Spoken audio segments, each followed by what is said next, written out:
Assalamu alaikum. It is my simple story.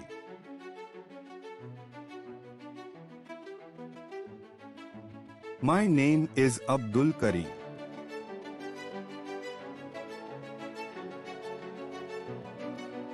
I used to go to office at 9 o'clock in the morning and return home at 5 o'clock in the evening. I am work in graphic designing software company. I worked honestly in this company and devoted full time to it, but I was not happy with it.